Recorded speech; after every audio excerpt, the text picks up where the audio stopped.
Если говорить, например, опять же, той же самой цитаты из Корана, мы, говорит Господь миров, тебя, обращаясь к пророку Мухаммаду, не спаслали для миров в качестве божественной милости. То есть на сегодняшний день всего лишь 1/1000, может быть 10-тысячная из числа мусульман оказалась в системе так называемого международного терроризма. Это может быть 0,1%. Но эту тему, исламский терроризм, эти ребята, сколько им было, 18-20 лет? Они, кстати, родились во Франции или нет? Французы они. Они французы. Родились во Франции. То есть здесь очень важный нюанс, который никто не учитывает. Постоянно обобщают. Мусульмане, мусульмане, мусульмане. Это очень маленький процент, раз. Во-вторых, в большинстве случаев пополняют ряды террористических различного рода группировок, которые, опять же, очень хорошо финансируются, в первую очередь, все-таки Западом, в своих интересах экономических, политических, пополняют молодые.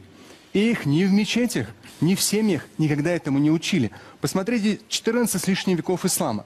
Такого понятия, как терроризм, оно начало появляться только после Афганистана, между Америкой и Советским Союзом, когда все это происходило.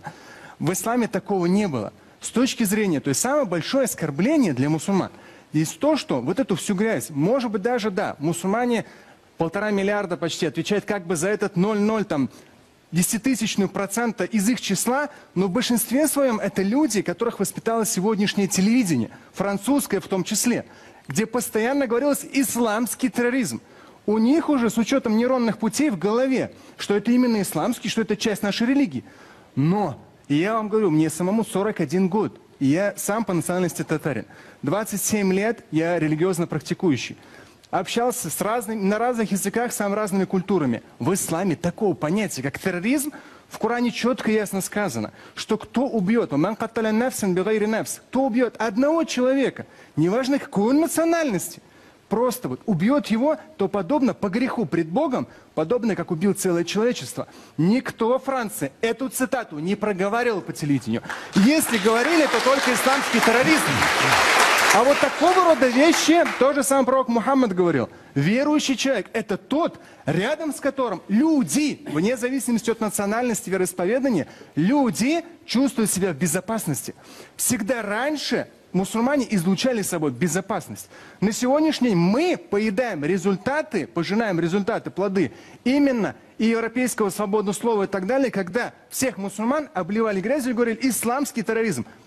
Вроде как Россия, слава богу, Европа нет еще, отстает.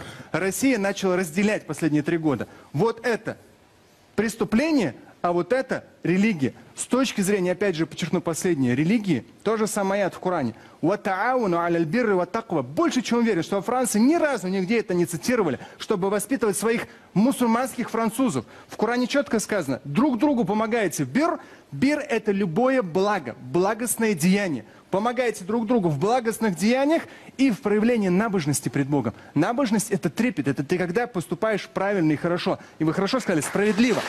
Но справедливо не с точки зрения преступлений, а с точки зрения благочестия. И дальше идет в аяте. Но никогда не помогайте друг другу, в Коране говорится, никогда не помогайте друг другу в вражде и грехе. Во вражде и в грехе никогда друг другу не помогайте. Вы это по телевидению в СМИ, наверняка в европейских...